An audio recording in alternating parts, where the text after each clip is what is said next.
Look what we got. So Crave sent us a Bluetooth speaker, and I'm actually really excited to test it out because our old Bluetooth speaker is on its way out. So this is the Sony SRS-XB21, and we've been using the speaker for 7 years. We take it camping all the time. It's been through hell and back. In fact, if you take a look at it, you can see it's got some scratches, some dings. It's not in the best condition anymore, just because of how much use we get out of it. In fact, here's the worst part. Are you ready for this? We're gonna play some music here.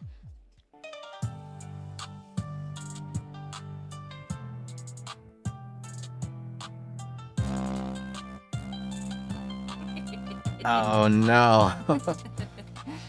So yeah, it sounds great. It's got great volume, but those speakers are busted. They're dead. So time to get a new one. Now this got sent to us by Crave. They heard we wanted a new speaker, so they figured, let's send you one. Let's see if this one takes the cake. And so far, it looks nice. It looks big. And it's heavy. So inside we got a little charger in here. Still using the old type right here of the, what is this, micro USB, mini USB? Micro? Still no USB-C, which, I mean, all of our speakers are not USB-C, so I'm not super worried about it. User guide, I don't need that. We know how speakers work. So right out of the gate, this does remind me a lot of the Bose SoundLink speaker. In fact, this is the one I had before the Sony, and they're almost the same size.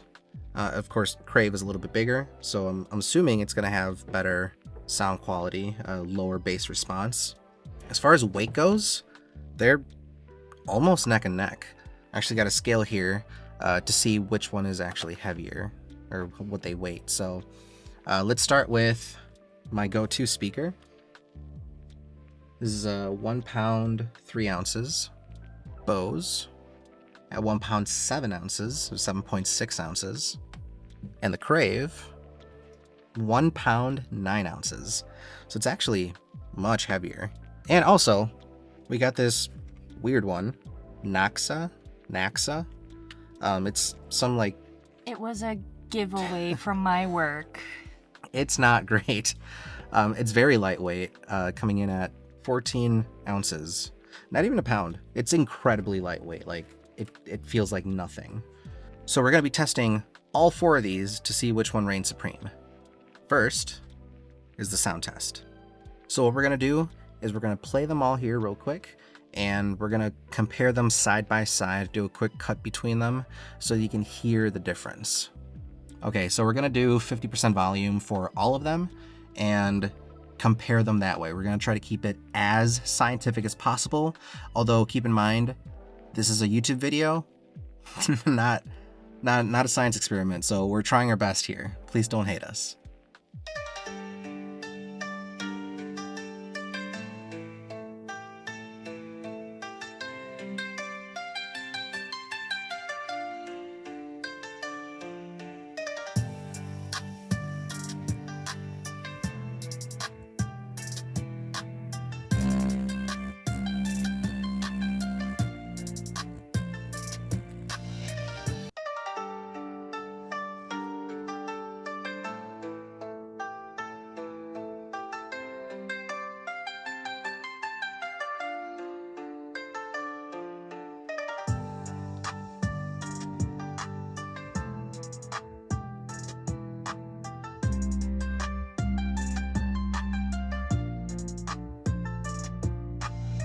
All right, so as expected, it sounds great for the size of the speaker. It's amazing, but I mean, Bose being Bose, it's still giving not the best bass response.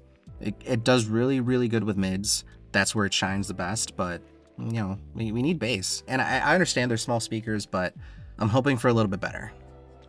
So next up, the Crave. Now this is the heaviest of all the speakers, and I'm hoping that means it has really, really nice magnets for the speakers, and I'm hoping that also translates into good audio. So let's turn it on. All right, so we just realized we don't actually know how to connect it to Bluetooth, so please hold. I don't know what the signal's supposed to be, but does it show up? Oh, there we go. There we go. Now we got a Bluetooth pairing tone.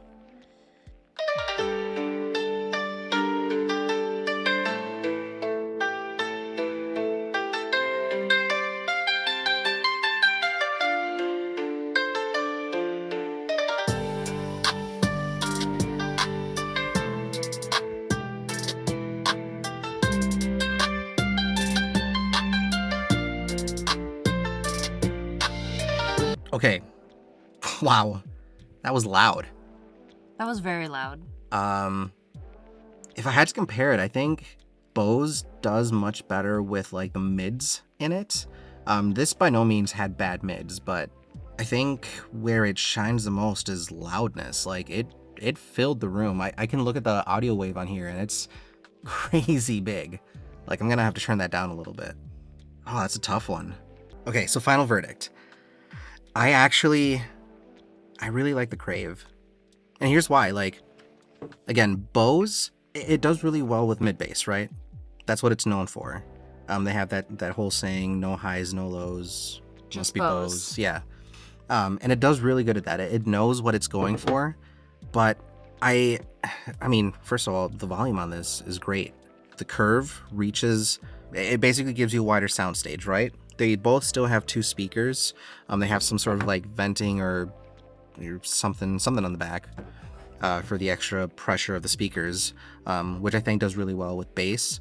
Even though this doesn't have the same bass response as the Bose, the clarity in the highs sounds phenomenal.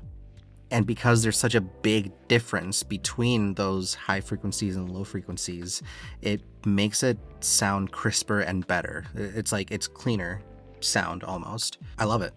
I actually do. And it's not just because they sent us the thing. Like they're not paying us anything to do this review. They didn't tell us what to say. We're just giving our opinions here. And honestly, like, yeah, I would say the Crave beats out the Bose. What do you think? Yeah, I mean, we're both really big audiophile people. Like, we enjoy music and we're very particular when it comes to speakers. It's why we had the Sony speaker for so long.